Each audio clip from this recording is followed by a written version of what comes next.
The night before my son's wedding, 6 bank alerts lit up my phone in rapid succession, while the Aldridge's 7-tier cake gleamed like it was devouring my $60,000 retirement fund.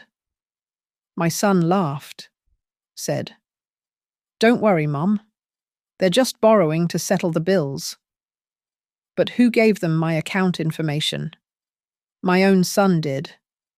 I'd forgiven their sneers about working class, but stealing my old age, no. Tonight, in this upscale country club, I'll cut the music, shut down the kitchen, and serve the truth. They think I'm just an old mother seated near the restroom corridor. They forgot I was once head accountant, and I know how to follow the money. My name is Margaret O'Connell Maggie, to those who actually care to know me, and at 58 years old. I found myself seated at table 17, the one wedged between the kitchen door and the pathway to the restrooms at High Desert Country Club. The rehearsal dinner for my son Luke's wedding was in full swing, and the Aldridges had orchestrated every detail down to the placement of the parsley garnish. Every detail, including where to hide the groom's mother. The MC, a polished man in a 3-piece suit who'd been hired by the bride's family, was making introductions. When he reached me, his smile flickered like a dying bulb. "And we have Mrs. Marge here, from the Harrington side, who does community work. Not Margaret O'Connell, former head accountant at Piedmont Financial Services. Not the woman who'd raised Luke alone after his father died. Just Marge, doing vague community work." I smoothed my navy dress, the one Deanna Aldridge had specifically requested I wear, because earth tones photograph better for the venue. My actual job at Juniper Ridge Conservancy, where I managed their books part-time, apparently didn't merit a mention. Neither did the 20 years I'd spent building a career before that, making sure every decimal point was in place while raising a son who apparently learned to see me as background scenery. Bree Aldridge, my soon-to-be daughter-in-law, stood up in her blush designer dress that cost more than my monthly mortgage. "I want to thank everyone for being here," she began, her Valley Girl accent making every statement sound like a question. "Especially my parents, Marshall and Deanna, for making this dream weekend possible." She raised her champagne flute toward their table 1, naturally, with the panoramic desert view. "Your generosity knows no bounds." The room erupted in polite applause. I noticed how she skipped right over any mention of the groom's family contribution. Not that I expected recognition for the $10,000 I'd scraped together from my retirement account. That was just expected, according to the Aldridge's wedding planner. My phone buzzed against my thigh. Then again. And again. 6 times in rapid succession. The other guests at my table, distant relatives from Luke's father's side who I hadn't seen in a decade, were too engrossed in their salmon tartare to notice me pulling out my phone. Wells Fargo alert. Withdrawal from savings, $15,000, Wells Fargo alert. Withdrawal from savings, $12,000, Wells Fargo alert. Withdrawal from savings, $8,000, Wells Fargo alert. Wire transfer from savings, $10,000, Wells Fargo alert. Withdrawal from savings, $9,500, Wells Fargo alert. Withdrawal from savings, $5,500. My hands went numb. I opened the banking app, certain there was a mistake. The account balance stared back at me, $47.23. From $60, $47.23, to barely enough for a tank of gas. Luke was 3 tables over, laughing at something Marshall Aldridge was saying, his arm draped over Bree's shoulders. I stood up so quickly my chair scraped against the terracotta tiles. The kitchen door swung open, nearly hitting me, as a server rushed out with another tray of the Aldridge's signature appetizers. "Luke." My voice came out as a croak. I tried again. Louder. "Luke." He turned, his face shifting from joy to irritation. "Mum, not now. Now." I held up my phone, my hand shaking. $60,000. Gone. He had the audacity to look confused for exactly 2 seconds before his face flushed red. "Mum, can we discuss this privately?" Privately? I was already at his table.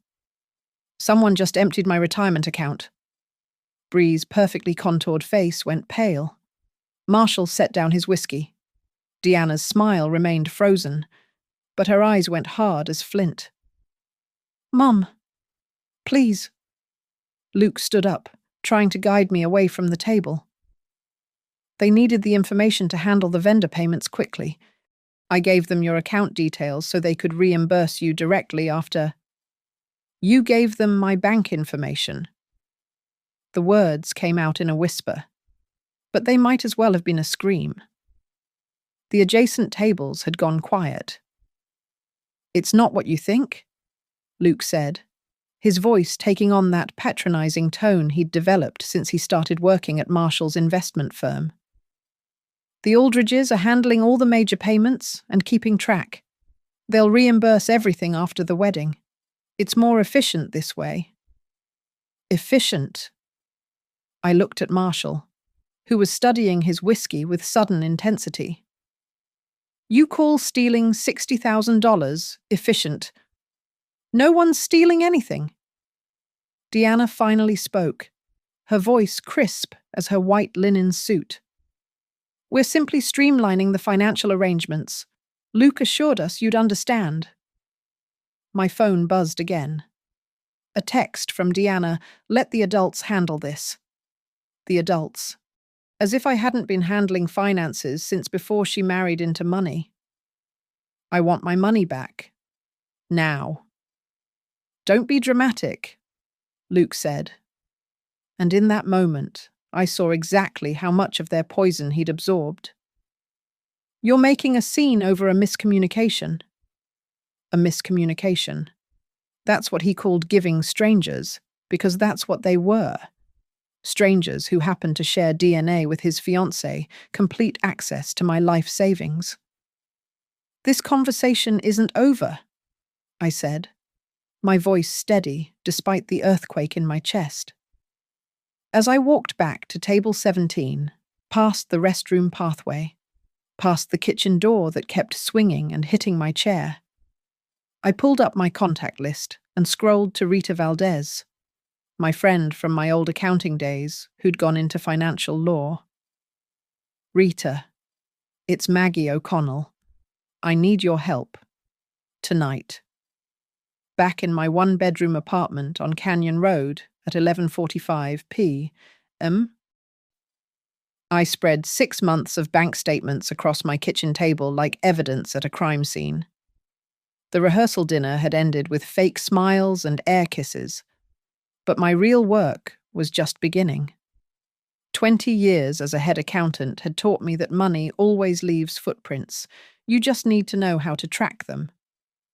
I pulled up the Wells Fargo app again, downloading the transaction details. Each withdrawal had a reference number, a timestamp, and most importantly, an originating IP address and merchant ID. The timestamps were interesting. All 6 transactions happened between 7:15 p.m. and 7:32 p.m. While I was sitting at that damn table 17, listening to speeches about the Aldridges' generosity. The merchant descriptions were deliberately vague: event services, vendor payment, third-party transfer. But the receiving account numbers were partially visible in the extended details. I cross-referenced them with the routing numbers. 3 went to the same account at a different bank. 2 were internal transfers to an account that shared the first 4 digits with another pattern I recognized. The last was a wire to something called AEH Holdings. My fingers flew across my laptop keyboard. AEH Holdings. No website. But a quick search of New Mexico's Secretary of State Business Registry showed it was registered just 3 weeks ago. Aldridge Events Holdings, LLC. Principal members Marshall and Deanna Aldridge. Registered agent Deanna Aldridge. Created, conveniently, right after Luke and Bree announced their engagement date. I took screenshots of everything. Then I pulled up the email Luke had sent me 2 weeks ago about wedding coordination. Buried in a thread about flower arrangements was an email where he'd asked for a quick favor. Could I send him a picture of my debit card, front and back? Just so Bree's parents can coordinate the deposits when they reimburse everyone. I'd been in the middle of tax season at the Conservancy. I'd sent it without thinking. My son needed it. I trusted him. Now I opened his sent folder. Yes. I still had his email password from when I helped him set up his accounts in college. He'd never changed it. There it was, an email to Deanna with my card photos attached. Subject line, Mom's info as discussed. The timestamp was 9 p.m. on a Tuesday. I remembered that night. Luke had called me, talking about how stressed Bree was about the wedding costs, how the Aldridges were being so generous to cover everything up front, how it would be easier if they could just handle the reimbursements directly. My phone rang. Luke. Mum, are you really going to ruin my wedding over this? I'm not ruining anything. Your in-laws stole $60,000 from me. They didn't steal it. They're using it for wedding expenses. Our wedding expenses. Without asking me. Without authorization. That's called theft. Luke. Jesus Christ. Mum, why do you always have to make everything so difficult? The Aldridges are trying to help. They're successful people who know how to manage money. And I don't. I pulled up another screen, finding the PDF of vendor contracts Bree had shared with me last month. Let me tell you what I found. The venue costs $25,000. Catering is $18,000. Flowers are $8,000. Photography is $6,000. That's $57,000 total. So where's the other $3,000? And more importantly, why weren't these paid directly to vendors? Why did the money need to go through a shell company your in-laws created 3 weeks ago? Silence. How did you? Because unlike what the Aldridges seem to think, I'm not some ignorant old woman who can't read a financial statement. I was tracking million-dollar discrepancies when Deanna was still getting her MSIS degree. That's unfair. What's unfair is stealing my retirement. I pulled up my contact list on my laptop. I'm filing a fraud report with Wells Fargo at 8 a.m. tomorrow. Then I'm going to the police. Mum, please, if you do this, the Aldridges will what, cancel the wedding? Good. Maybe you'll marry someone whose family doesn't commit felonies. Another text came through. Deanna. Let's handle this like adults. No need for dramatics. I texted back, adults don't steal. They also don't commit wire fraud. Return my money by 9 a.m.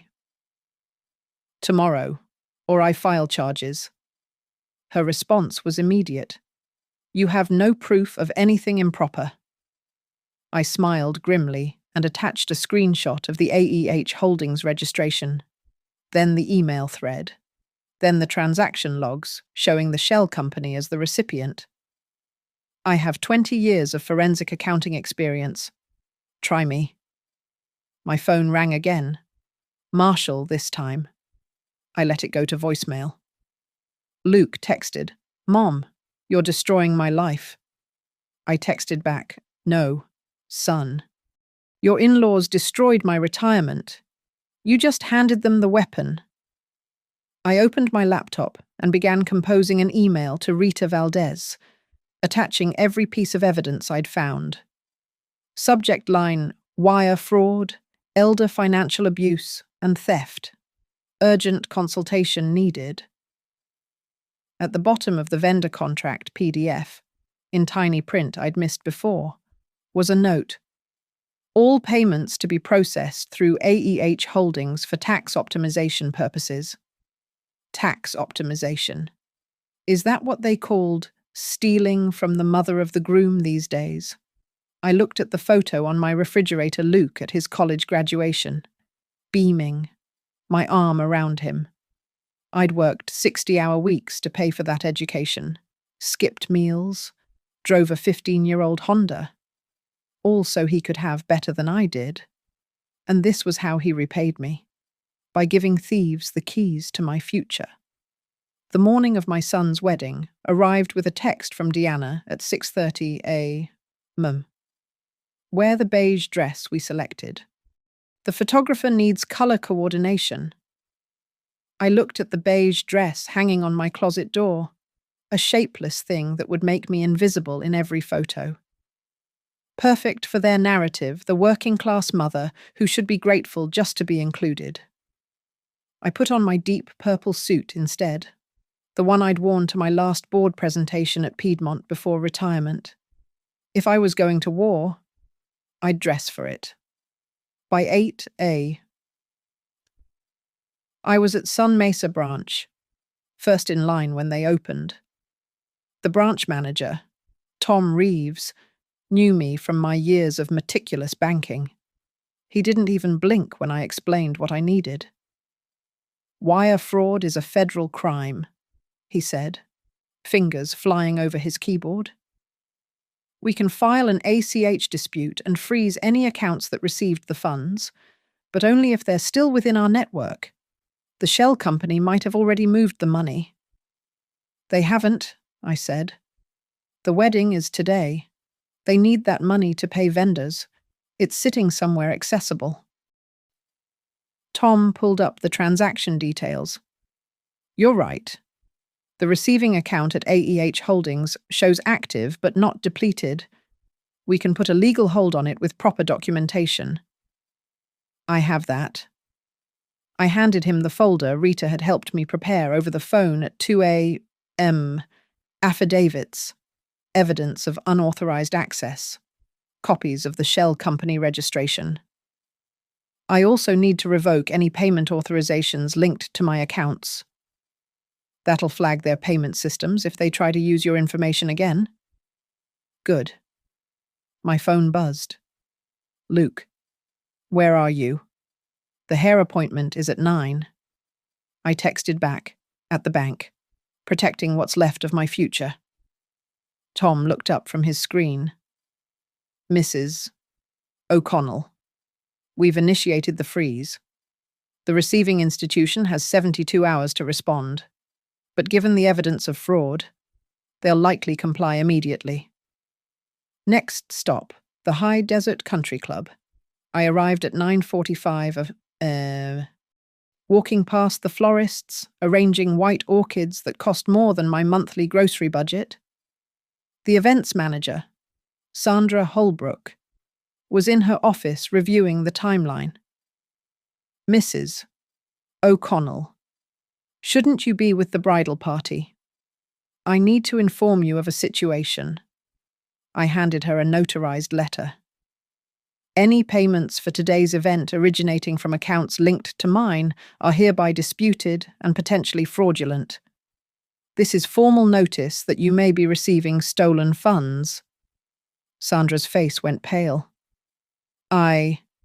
What the Aldridges have already processed the final payments.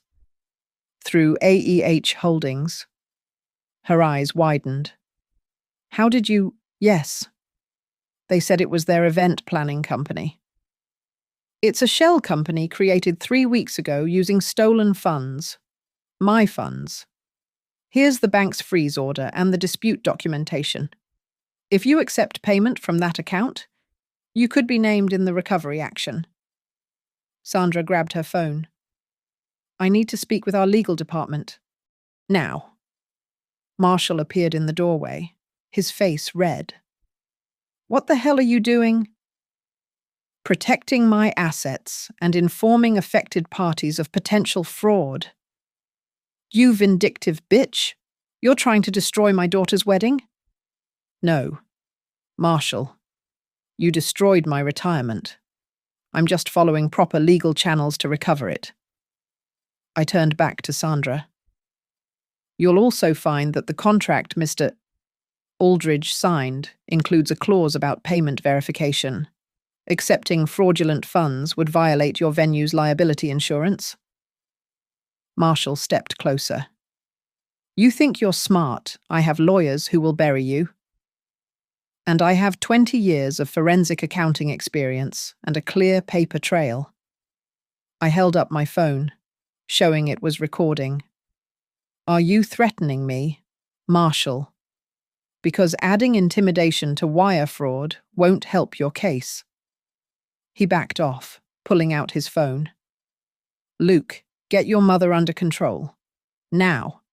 10 minutes later, Luke burst into the office, his tux half-buttoned. Mum, what are you doing? The ceremony is in 3 hours. Then you have 3 hours to convince your in-laws to return my money. This is insane. You're humiliating me. No.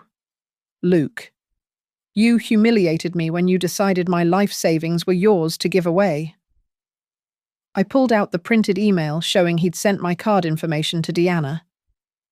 You humiliated me when you valued their approval over my security. Bree appeared behind him, her wedding dress rustling. Mrs. O'Connell, surely we can work this out after you've spent all my money? No. I looked her in the eye. Did you know? When your parents asked Luke for my information, did you know what they planned? Her silence was answer enough. Sandra hung up her phone. I'm sorry, but our legal team says we cannot accept any payments from the disputed accounts. If the balance isn't settled through verified clean funds by noon, we'll have to suspend services. This is blackmail, Marshall shouted. No, I said quietly. It's consequences. Rita Valdez walked in, rolling a small suitcase that I knew contained her mobile legal office.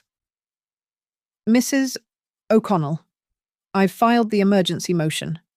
The court has granted a temporary restraining order on all AEH Holdings assets pending investigation. She handed Marshall a copy of the order. His face went from red to white as he read it. You have 2 options, Rita continued. Return the full $60,000 immediately through verified bank transfer and sign this agreement acknowledging unauthorized use of Mrs. O'Connell's financial information, or we proceed with criminal charges for elder financial abuse, wire fraud, and conspiracy to commit theft. Deanna finally spoke, her voice like ice. You're destroying your relationship with your son over money. No. Deanna, you destroyed it when you taught him that stealing from his mother was acceptable if you called it optimization. The reception hall was in controlled chaos at 11:15 a.m. Half the vendors were packing up. The other half stood frozen, unsure whether to continue setup. The 7-tier cake still gleamed under the lights, but the catering staff had stopped arranging the champagne pyramid. Guests were starting to arrive, their confused murmurs echoing off the high ceilings. I found Luke in the groomsman's suite, slumped in a leather chair, bow tie undone. His groomsmen had scattered, probably sensing this was a family matter. I closed the door behind me and sat across from him, placing my phone on the coffee table between us. Look at this, I said, opening my banking app to show the transaction history. 6 withdrawals, 73 minutes. Your entire inheritance from your father, gone. The money I saved working overtime every tax season, gone. The settlement from my car accident when you were 15. Remember that 3 surgeries and a year of physical therapy gone. Luke wouldn't meet my eyes. They said they were just streamlining. Stop. I pulled up the email chain on my phone. Here's you, sending Deanna my card information. Here's her response. Perfect. Will handle discreetly? Discreetly. Luke. Does that sound like legitimate financial coordination to you? He finally looked up, and for a moment, I saw the boy who used to help me balance my checkbook at the kitchen table, learning how every penny mattered. Mum, I thought I was doing the right thing. They made it sound so logical. When has giving strangers your mother's bank information ever been logical? I scrolled to another email.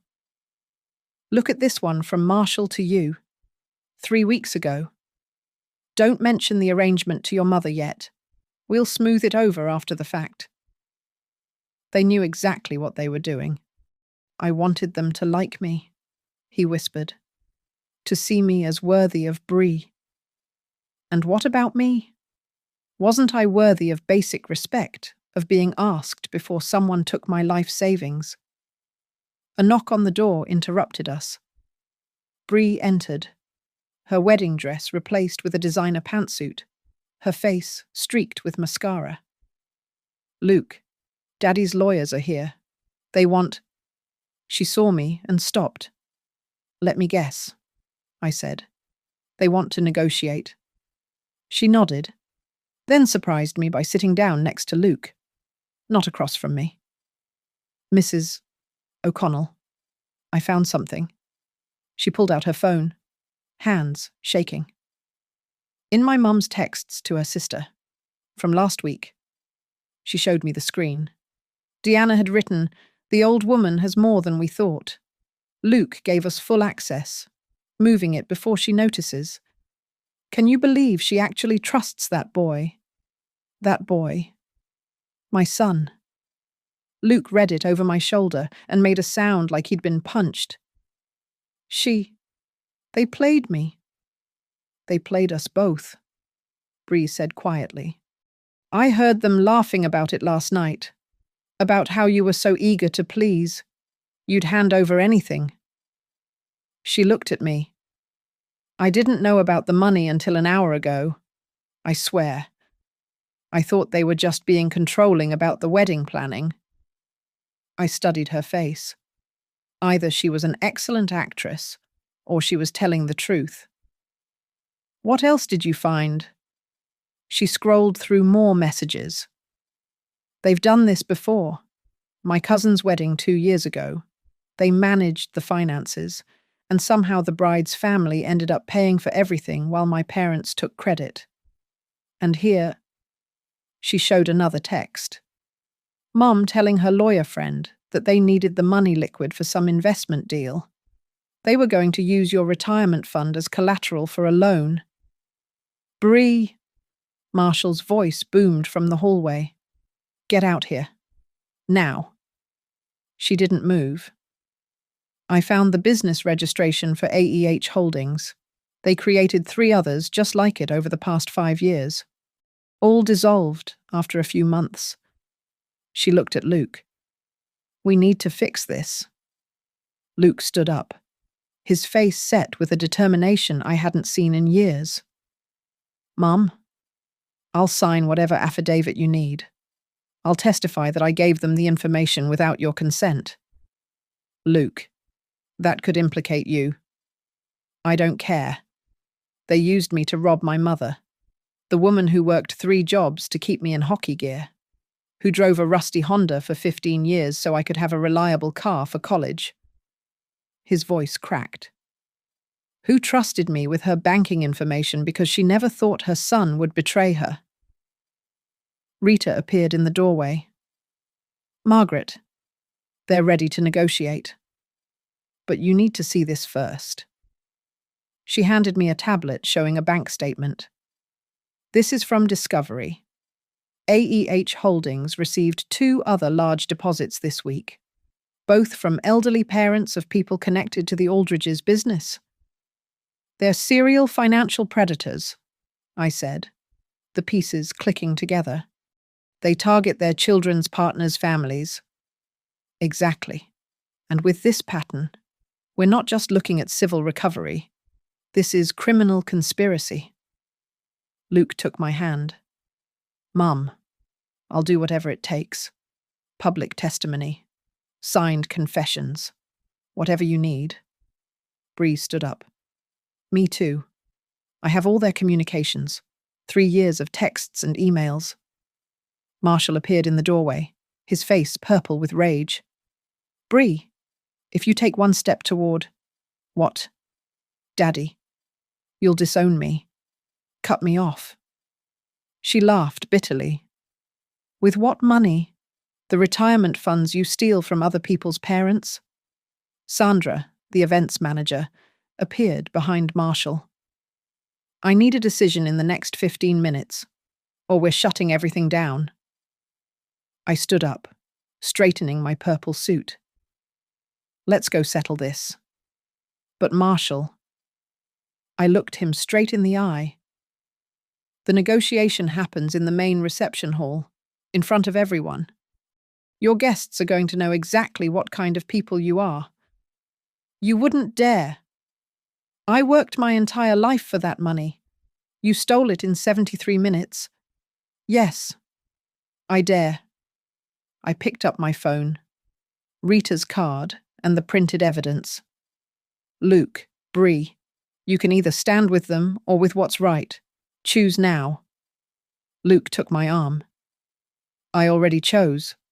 Mom, I chose wrong before. But not this time. Bree took my other arm. My parents taught me that money was everything. You just taught me that integrity is worth more. We walked out together, leaving Marshall sputtering in the doorway, toward a reception hall full of witnesses who were about to learn exactly what the Aldridges' generosity really cost. The venue's lights shifted from romantic ambiance to harsh fluorescence at noon sharp, like someone had pulled back the curtain on a theatre production. The catering staff began dismantling the champagne pyramid, while guests huddled in shocked clusters, their whispers creating a low hum of disbelief. When Sandra announced over the PA system that the kitchen was closing, the reality hit this wedding was over before it began. Marshall's hands shook as he tried to use his phone. The account. It's frozen. That's what happens when you receive stolen funds, Rita said calmly. The bank's fraud department moves quickly when presented with evidence. I watched the color drain from his face. For the first time, Marshall Aldridge looked like what he was, a common thief caught red-handed. The country club requires payment in full, Sandra announced, approaching with her tablet. The current balance for the partially delivered services is $32,000. We cannot release anyone from the venue until this is settled. This is extortion, Deanna shrieked, her perfect composure finally shattered completely. No, Sandra replied coolly. This is business. You signed a contract. The detective arrived at 12:15 p.m. Detective Catherine Morales, a woman who looked like she'd seen every scam in the book and wasn't impressed by any of them.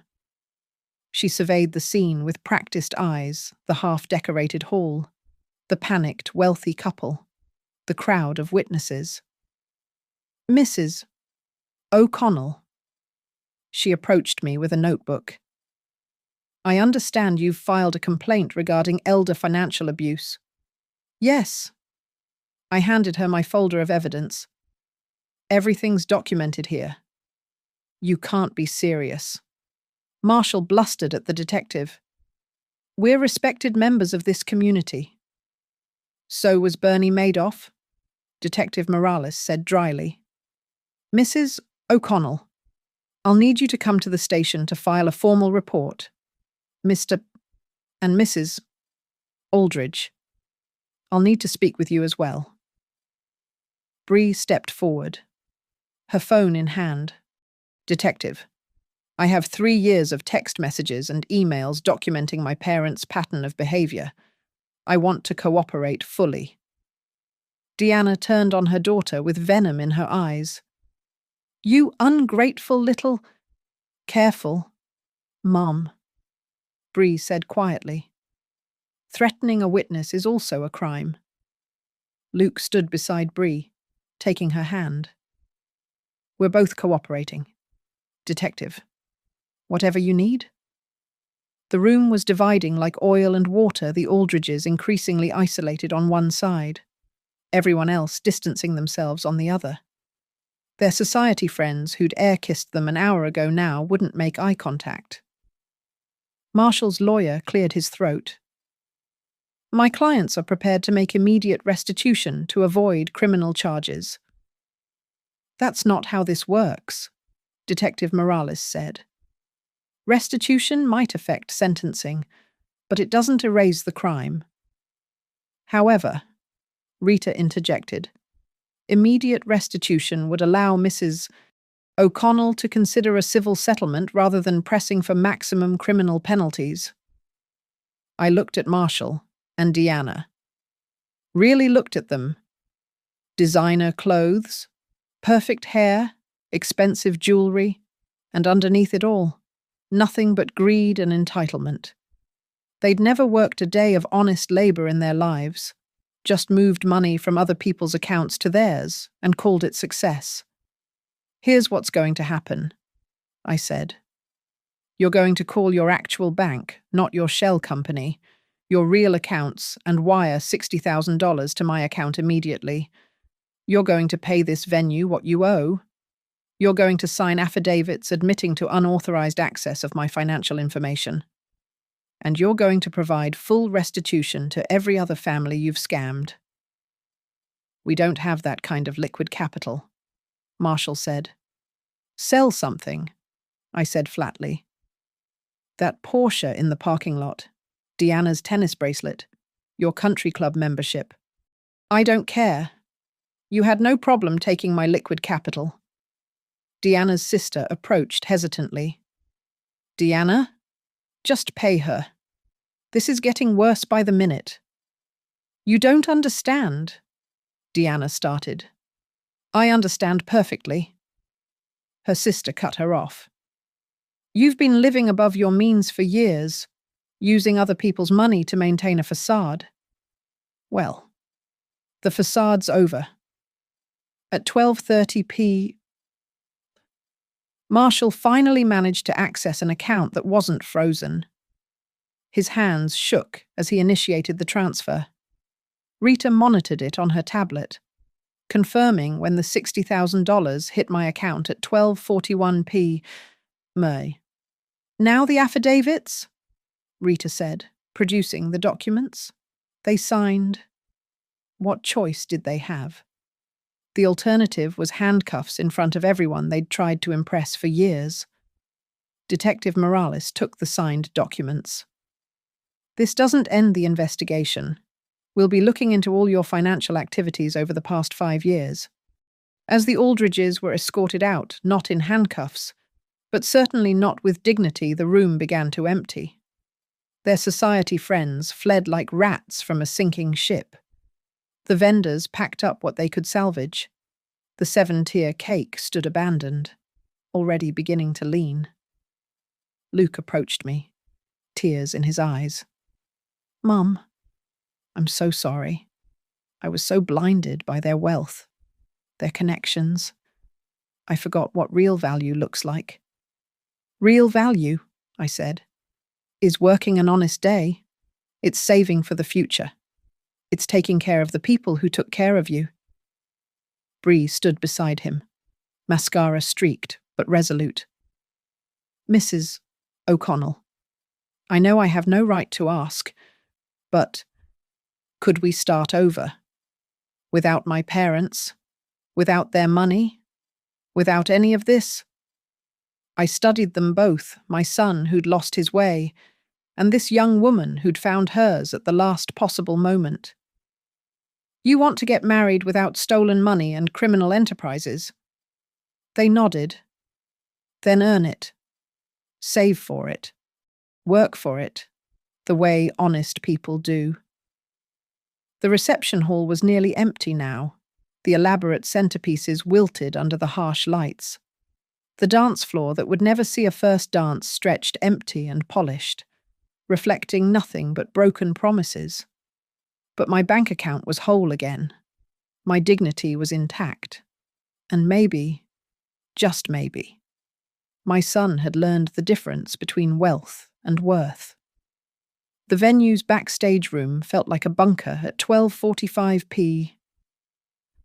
with Rita setting up her laptop on a folding table while Detective Morales took statements. Luke sat across from me, his tuxedo jacket discarded, bow tie hanging loose like a noose he'd finally slipped. Bree was beside him, her phone out, scrolling through 3 years of messages with the determination of someone disposing of toxic waste. "Mom." Luke's voice was hollow.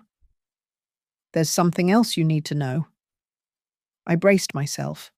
After everything that had happened, what could be worse? 2 weeks ago, Marshall offered me a promotion at his firm, senior analyst, 6-figure salary, company car. He swallowed hard. The only condition was that I facilitate the wedding finances through you. The words hit like ice water. He bribed you to rob me.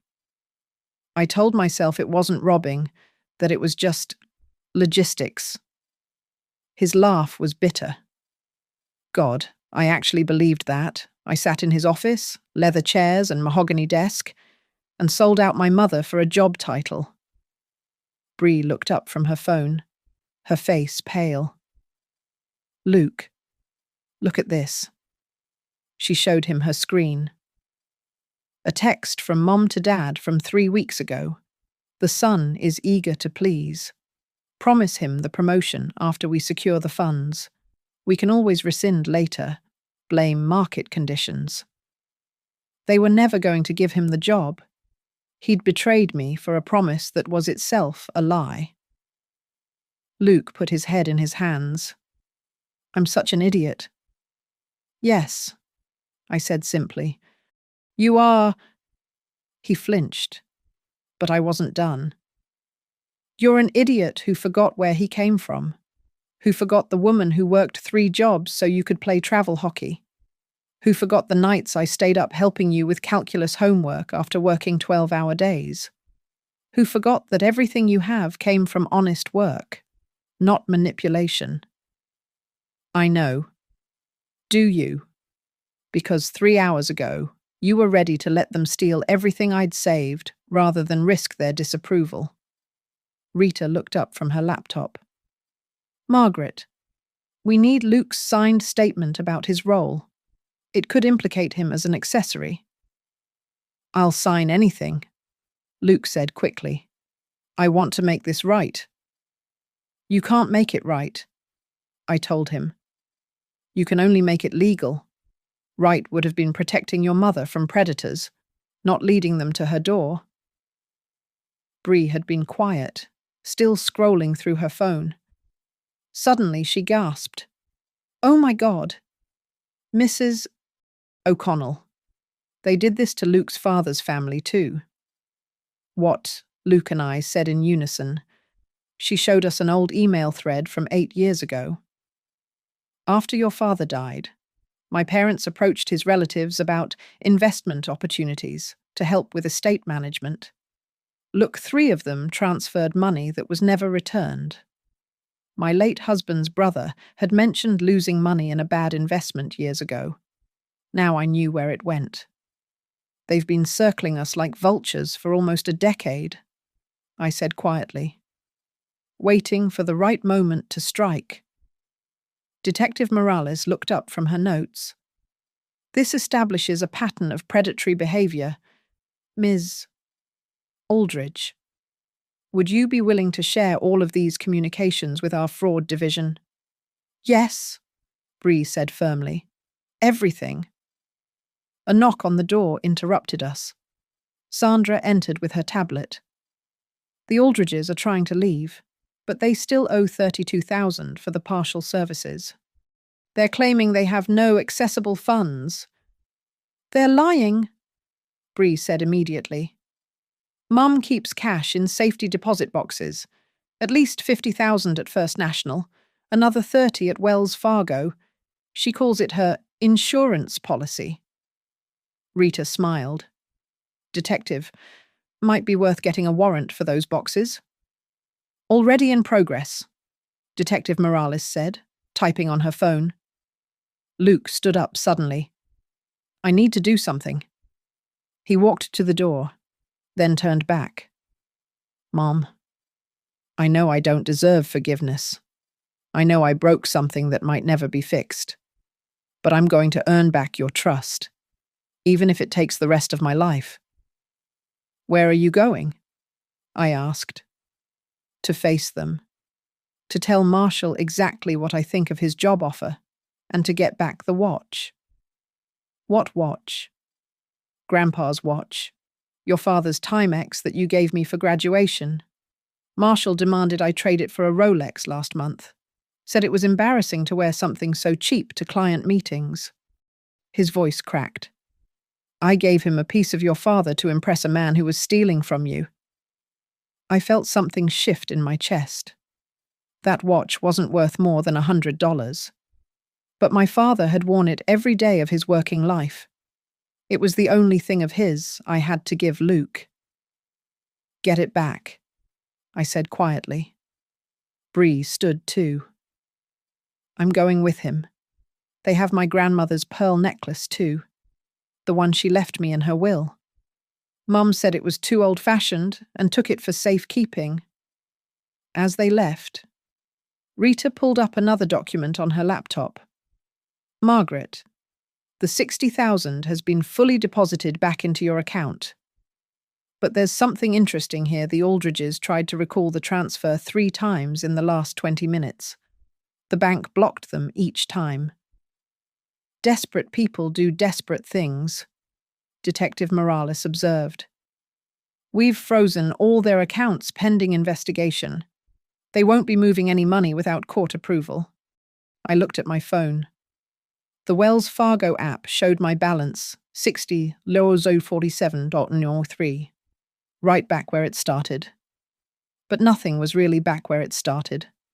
My son had shown his true character, and it was weaker than I'd ever imagined. My trust was shattered. My family was broken. But I was not broken. I'd fought for what was mine and won. Through the door, I could hear raised voices from the main hall. Marshall's booming threats, Deanna's shrill protests, and then Luke's voice, steady and clear.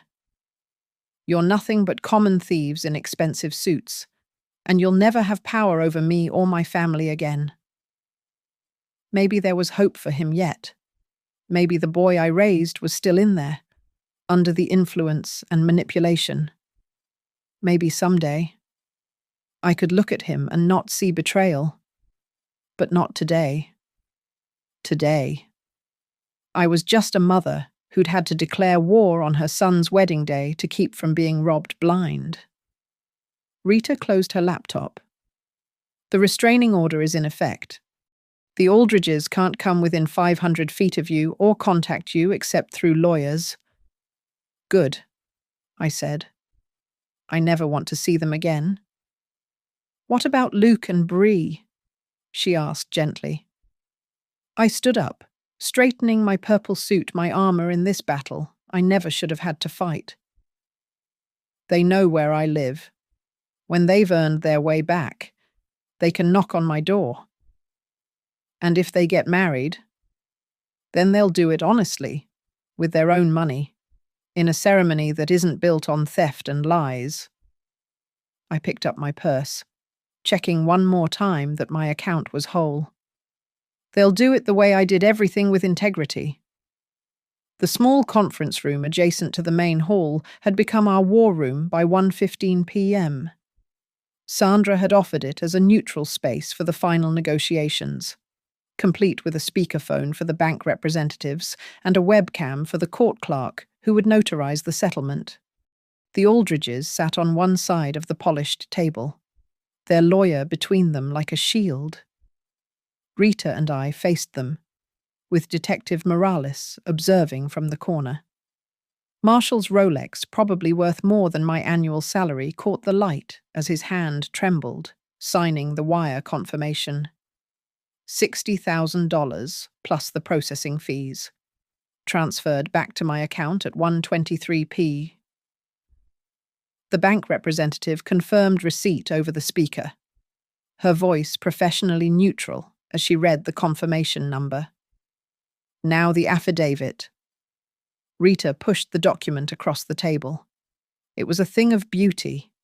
Legally speaking, a full admission of unauthorized use of financial information, wire fraud, and elder financial abuse, wrapped in enough legal language to be binding but clear enough that no judge could misinterpret it. Deanna's hand hesitated over the signature line. This is admission of criminal conduct. Yes, Rita said simply. It is. Sign it, Marshall muttered to his wife. Just sign it. She did, her perfect manicure catching the light as she scrawled her name. Marshall followed, his signature sharp and angry. The letter of apology, I said, sliding a blank paper toward them. Handwritten. Both of you. This is humiliation. Deanna started. This is accountability. I cut her off. Right. Marshall picked up the pen first, his handwriting unexpectedly shaky. Mrs. O'Connell, I apologize for taking unauthorized access to your financial accounts and withdrawing funds without permission. This was wrong and illegal. Marshall Aldridge. Deanna's was even shorter. I apologize for my role in accessing your funds without authorization. Deanna Aldridge. Not much of an apology, but it was an admission. Evidence. Protection. Luke and Bree returned then, Luke holding a small box. He placed it on the table my father's Timex, the band worn smooth from decades of wear. He had it in his office, like a trophy. Bree held a velvet pouch. My grandmother's pearls. They were in Mom's jewelry box, along with 6 other pieces that belonged to other people. All gifts that were actually taken. Detective Morales made a note. We'll need documentation on those items. The court clerk's voice came through the webcam. I need verbal confirmation from all parties that this agreement is entered into voluntarily. One by one, we confirmed. The Aldridges sounded like they were choking on glass, but they confirmed. The criminal investigation remains open, Detective Morales reminded them. This settlement only addresses Mrs. O'Connell's civil claims. The district attorney will decide on criminal charges based on our investigation. Marshall's lawyer finally spoke up. My clients will be filing for bankruptcy protection immediately. Convenient, Rita said dryly. But bankruptcy doesn't discharge criminal restitution orders. And I'm sure the other families you've defrauded will be very interested in that filing. Through the glass door, I could see the reception hall nearly empty now. The 7-tier cake had been moved to the kitchen, probably to be disposed of. The flowers were being loaded into van. 300 guests had been expecting a celebration, and instead, they'd witnessed a crime being exposed. There's one more thing, I said, surprising everyone, including Rita. The announcement. What announcement? Marshall asked warily. The one where you publicly acknowledge what happened here today. I pulled out my phone. You're going to post on your social media the accounts where you've been bragging about this wedding for months, that the wedding was cancelled due to your financial misconduct. Absolutely not. Or I post the recording. I held up my phone, showing the recording app that had been running since I'd entered the room. New Mexico is a one-party consent state. Everything you've said here is legally recorded. Deanna looked at her lawyer desperately. He shrugged. She's within her rights. Marshall pulled out his phone. His fingers trembling as he typed, "The Aldridge-Harrington wedding has been cancelled due to financial irregularities on our part. We apologize to all affected parties." "Add the part about restitution," I said. He added, "Full restitution is being made to those impacted. Post it." He did. Within seconds, his phone began buzzing with responses. Deanna's too. The social collapse was immediate and public. "Are we done?" Marshall asked, his voice defeated. "Almost." I stood up, picking up my father's watch and fastening it around my wrist. It was too large, meant for a man's arm, but it felt right. "I want you to know something. You didn't just steal money. You stole my son's integrity. You taught him that betrayal was acceptable if the price was right. You took a good man and turned him into someone who would sell out his mother for a job offer." "Mom?" Luke started. "I'm not finished." I looked at the Aldridges. "But you failed in one thing. You thought I was just some old woman who wouldn't understand what you were doing. You thought my working-class background meant I was stupid. You thought wrong." "We never—" Deanna began. "You called me the old woman in your texts. You sat me at the worst table at the rehearsal dinner.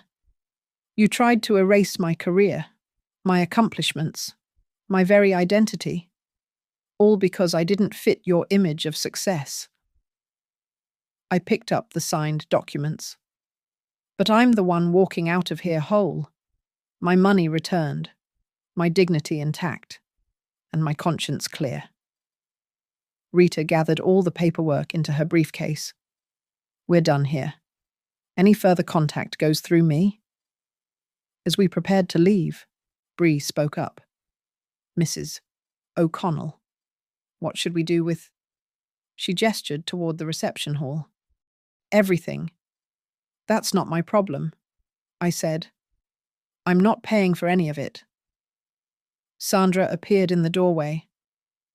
"The vendors are asking about payment for the delivered services." Everyone looked at the Aldridges. We can't access our accounts," Marshall admitted. "They're frozen." "Then I guess you'll have to figure it out," I said. "The same way I would have had to figure out how to survive retirement without my savings." Luke stepped forward. "Mom, I have $12,000 in my account. I can—" "No." I turned to him. "You don't get to be the hero now. You don't get to clean up their mess. Let them sit in it." The Aldridges were escorted out by Detective Morales at 1:45 p.m. Not in handcuffs, but certainly not with dignity. Their society friends had long fled. Their reputation was destroyed. Their accounts were frozen. Their daughter had turned witness against them. Luke stood in the empty reception hall, still in his tuxedo, looking at the remnants of what should have been his wedding day. "Mom, will you ever forgive me?" I looked at my son, really looked at him. He seemed smaller somehow, diminished by his choices. "Forgiveness isn't a gift, Luke. It's earned. Day by day. Choice by choice. Proof by proof that you've become someone worthy of trust again." "How do I start?" "By getting a job that isn't based on connections or bribes. By paying your own bills. By being the man I thought I raised, not the one they tried to create." Bree took his hand. "We'll do it right this time. Both of us." I walked toward the exit, Rita beside me, leaving them in the empty hall with their promises and their regrets. At the door, I turned back one last time. "Luke, when you've earned enough to pay for your own wedding, your real wedding, not this performance, send me an invitation, I'll consider attending." The reception hall at 2 p.m. looked like a battlefield after the war abandoned champagne flutes, wilting centerpieces, and that 7-tier cake standing alone like a monument to greed. The musicians had packed up their instruments, the caterers had wheeled out their stations, and the only sound was the air conditioning humming through the vast, empty space. I stood at the entrance one last time, my purple suit still pristine, my father's Timex tight on my wrist. The MC, who'd dismissed me as Marge from community work, was arguing with Sandra about his payment. The photographer was packing thousands of dollars of equipment that had captured nothing but catastrophe. The florists were reclaiming their arrangements, white orchids and roses worth more than most people's monthly salaries. Mrs. O'Connell. Sandra approached with her tablet. The final invoice for the partial services is $43,000. The Aldridges' accounts are all frozen. They can't pay. That's between you and them, I said. My only concern was getting my money back. She nodded, then surprised me with, "For what it's worth, you did the right thing. I've seen too many families get steamrolled by people like them." Rita was waiting by my car, her briefcase full of signed documents that would protect me from any retaliation. "Margaret, you know they'll probably declare bankruptcy within the week." "Let them," I said. "They can live like the rest of us for once. On a budget, counting pennies, choosing between gas and groceries." My phone buzzed. Luke had texted, "Mom, I got Grandpa's watch. It's yours whenever you want it." I looked at the Timex on my wrist, its familiar weight a reminder of where I came from. My father had worn this watch through 30 years of construction work, checking it during overtime shifts, timing his lunch breaks down to the minute to maximize his pay. He died with calloused hands and an honest heart. "Keep it," I texted back. "When you've earned the right to wear it, you'll know." Detective Morales emerged from the venue with a banker's box full of documents. "Mrs. O'Connell, we've found evidence of at least 12 more victims over the past 7 years. Your case broke this wide open. Will they serve time?" "That's up to the prosecutor. But with Bree's cooperation and the evidence you've provided, I'd say it's likely."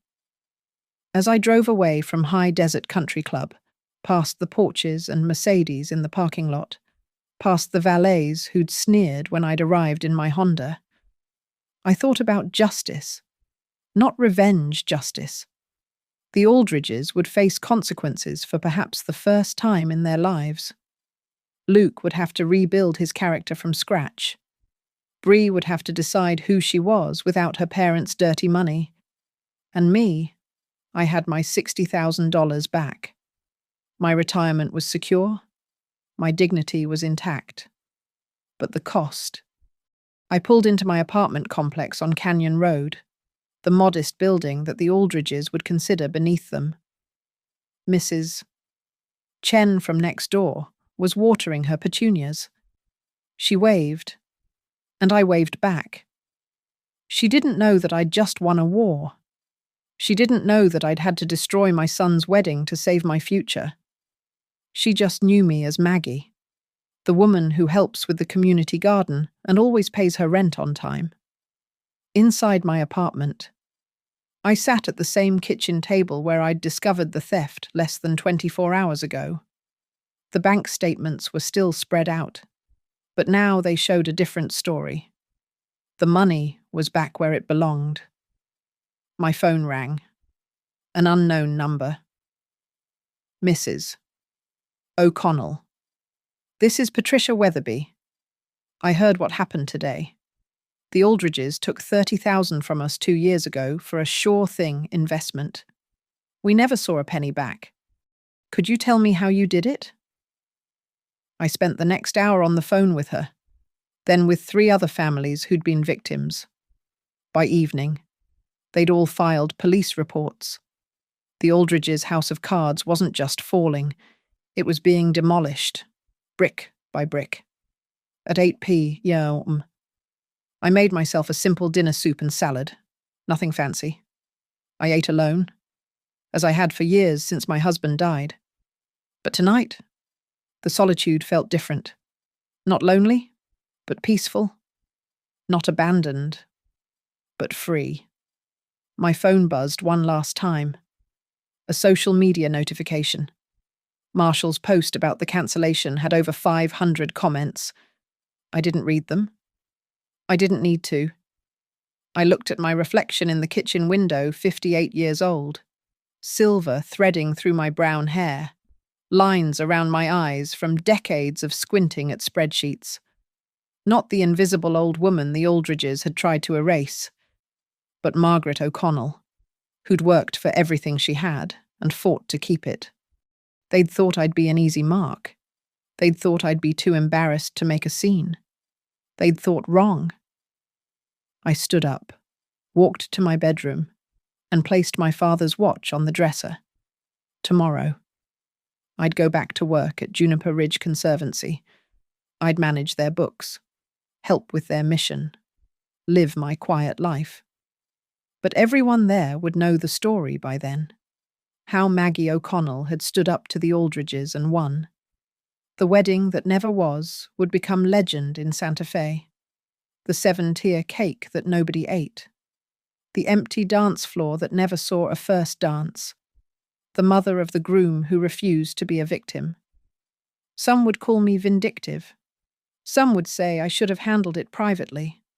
Some would blame me for ruining a young couple's special day. Let them talk. They didn't lose $60,000 to their son's betrayal. They didn't sit at table 17 being erased from existence. They didn't have to choose between justice and family, and choose justice because family had already chosen greed. I pulled out my laptop and opened my banking app one more time.